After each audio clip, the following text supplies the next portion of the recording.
Hey guys, MetalJesus here. Today we're going to be taking a look at a brand new Hyperkin clone system called the Retron GX. This is a clone system that plays TurboGrafx-16 games as well as PC Engine games, and we're going to test that here in a bit.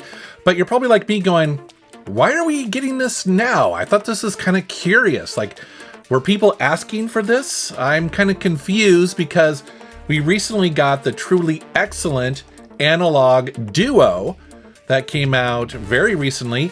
The difference is that analog device, well, one, it's FPGA based, but it also costs $250, where this costs $90. And this is also emulation based. So as you can see, this is meant to be a lower end, probably entry level device to play actual physical TurboGrafx games. And, you know, Hyperkin's been around for a while. I have a bunch of these in my collection. I've used them over the years. And so we're going to take a look at this one. I do want to let you know that they sent me this prototype early to take a look at. However, you know, all of the opinions are my own. And as you see, there are some things I like about it and also some things that I'm not so crazy about. And as you see here, it's a nice looking device. It's very small and compact and it has a nice weight to it. I do like what Hyperkin has been doing with their consoles over the last couple of years. I think it has a nice look. On the front, they have a power switch. And what's interesting is that unlike the original, you can hot swap games here. So you don't have to turn it off to put in another game. You can just literally pull them out, put them back in. It reads the hue card and you're off and running. It has two ports that let you plug in the original controllers if you happen to have them, or it comes with their own version in the box. And this is interesting here because I like some parts of it and others I don't. We're gonna get into that in a little bit. It also has two USB ports in the front. And what's cool is that if you don't like the controller that it comes with, or you prefer to have a more modern one, well, you can just directly plug it in there. It doesn't out of the box support Wi-Fi, you know, like Bluetooth controllers. You'd have to use a dongle or something like that, but it does work with wired like Xbox 360 controllers, and I tested that. Then on the back you have a USB-C port that is used for power, and it comes with a brick and cable in the box. You also have a slot for a micro SD card. Now this review unit came with one. I'm not sure if they all will come with one. I suspect this is probably used to upgrade the firmware, which they have mentioned will happen, as well as probably how it does the quick saves. I'm not entirely sure, but just know that's what that port is. There is your HDMI out, and this is outputting 720p, so not 1080p, which is a little, I guess, a little disappointing in 2025. I mean, isn't everybody getting 4K televisions? Not entirely sure why it's just 720p, but your TV will upscale it, so I guess it's not a big deal. And then there's a switch where you can change the aspect ratio from 4:3 to 16:9. For most of this video, I'm going to leave it in 4:3 because I feel like that's how it originally would have been displayed back in the day, and I just think it looks better. All right, so that's the device itself. Let's go ahead and pop in a game and let's take a look. I'm going to start by using their controller, and as you see, it's designed to be very similar to an original TurboGrafx-16 Turbo Pad. The backs are slightly more rounded, so it's a very comfortable controller to hold. And it works. However, I'm not crazy about that D-pad. It feels flatter than it should be. And I was going back and forth between this and the original controller that I have, and they're so close. But for some reason, this Hyperkin controller, that D-pad is just kind of, I don't know, it's not, it feels rough. It feels clicky or something. It's very bizarre, especially when I'm playing like a shooter game, which uses a lot of different directions all the time. It just doesn't feel great. And so, yeah, I don't love it, but it does work. And what's cool about this device is that you don't have to use it. So if you happen to have an original TurboGrafx-16 controller, that works totally. I tried that as well. You know, I have that wired Xbox 360 controller. So if you even want just like a more modern controller, you can definitely do that. Now, here's the thing, guys. I'm trying to figure out who this is for, right? And so this is going to be for the person who has a physical TurboGrafx-16 or PC Engine game collection, right? It doesn't support EverDrives at all. Not at launch, and I don't know if they're ever going to support them. Maybe they could in the future with a firmware upgrade, but they've specifically said in the marketing material they don't support them. So you've got to have a physical collection like I do. I don't have a ton of games, but I've got a decent selection. And the thing is, I feel like collectors like me, we already probably got the Analog Duo, right? Now, I said that that's $250. This is $90. So I am going to compare the two here because I'm trying to help people decide, hey, is this good enough at $90, or do I need to make the leap up to the Analog Duo, right, for $250? So I'm going to directly compare those two here. And so I wanted to kind of preface that because I feel like that's what most people in my situation would probably be trying to decide, do they want to spend the extra money or not? Now, to start off with, to bring up the menu on the Retron GX, you basically just hold down the select and run buttons on the controller, and that brings up a quick little menu here, and you've got a bunch of different options.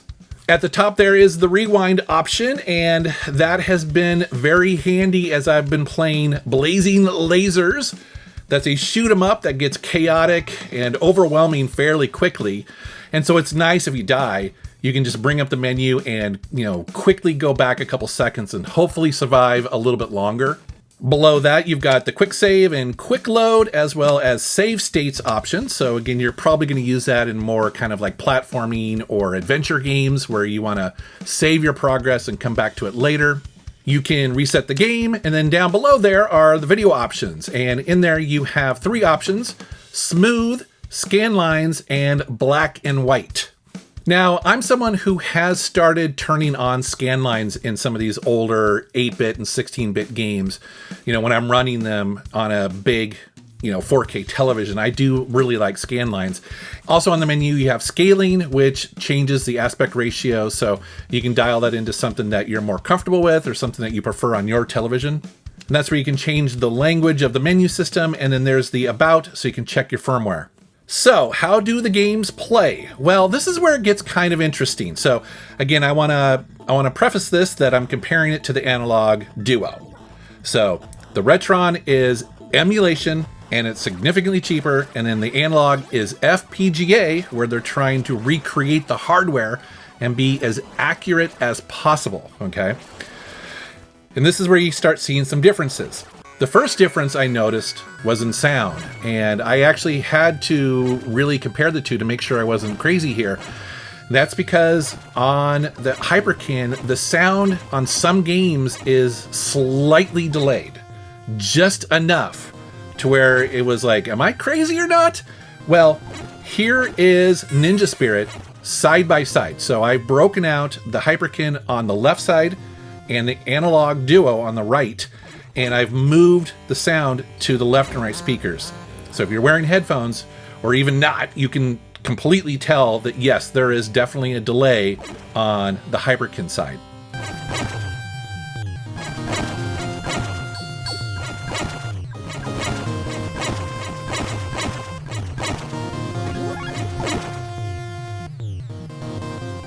But it's not just that game. So here is New Adventure Island.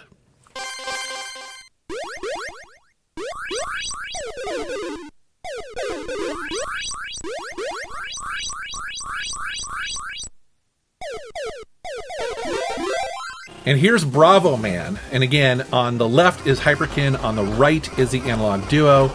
And it's got music, so it's kind of a little bit hard to tell, but you can hear that audio sample. That, yeah, their emulation is just running a little bit slow.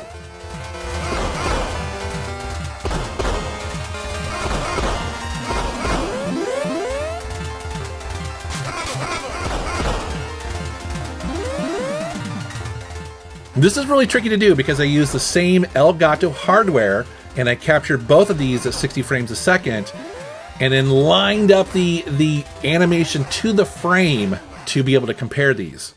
At this point, I wanted to just double check my work here, and so I hooked up my real TurboGrafx-16, connected to a RetroTink upscaler to the same capture device, and yeah, there's definitely a delay with the Hyperkin.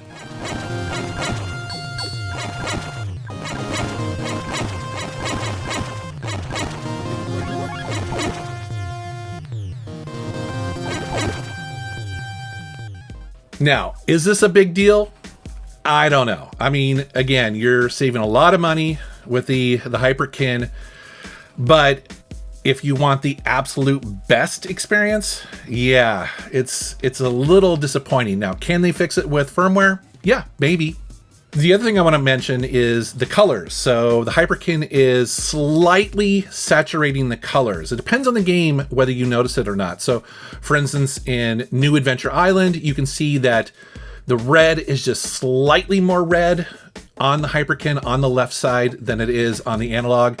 I think it's actually a little bit more obvious when you look at Bravo Man, specifically the sky. It's definitely a different shade of blue.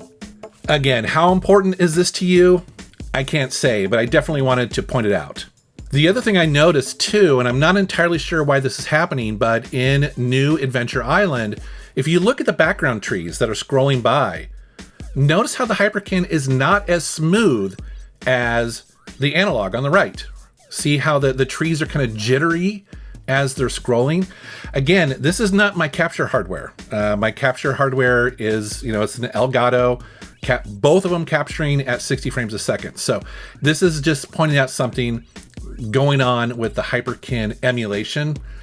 Is it a big deal? Would you noticed it had I not pointed out? I'm not sure. Now let's move on to something that I think is actually a bigger issue and one that they're gonna have to probably resolve.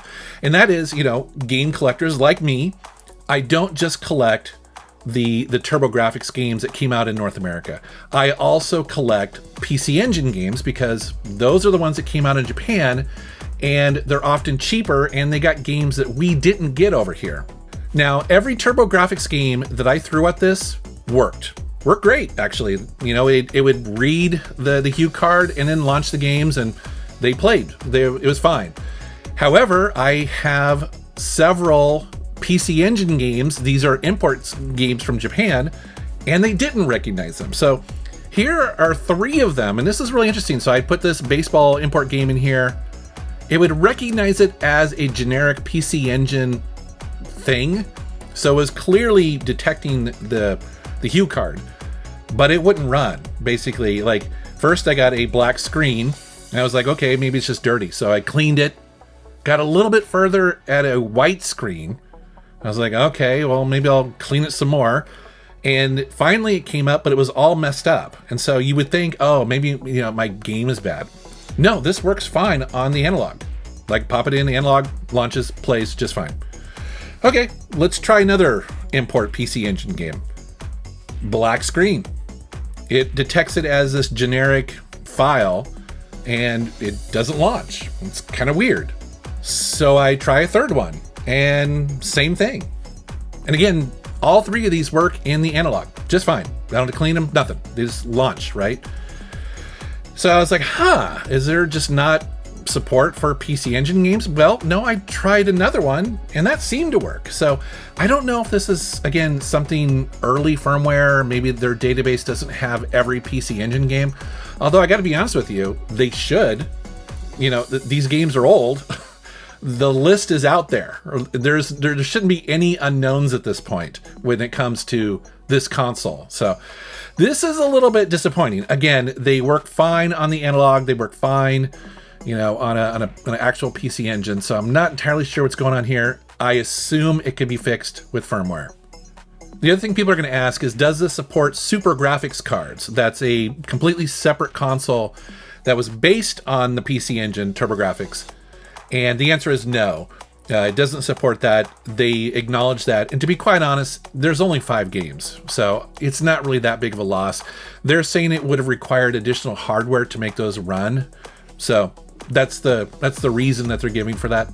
The other question will be, well, does this support or play TurboGrafx CD or PC Engine CD games? And the answer to that is no, not out of the box. So the reason why the Analog Duo is so expensive, at least part of the reason, is because it has a CD drive.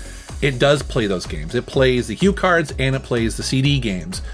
This does not. Now, they have said that if this is a big enough success and there's enough interest, they could potentially maybe push out an update and also maybe an add-on to support those as well. There are enough TurboGrafx CD and PC Engine CD games to possibly make that worth the while. You know, going into it, if you buy it now, that's a thing that they might do in the future. So, what do I think? Well, it's not perfect, you know? It's not perfect. And you really have to decide, is it worth it at $90? Or do you go for the Analog Duo at $250, which is still for sale, right? They still have it for sale on their website. You know, do you need that extra bump in support for that? Because I assume they're probably going to fix a lot of these little things via firmware. They do that. They've done that in the past with other clone systems. It's disappointing that there are this many little kind of weird things that happen with it. The sound thing, I think, is one of the biggest issues with this, to be honest with you. Once you notice that there's a delay, it's hard to ignore it.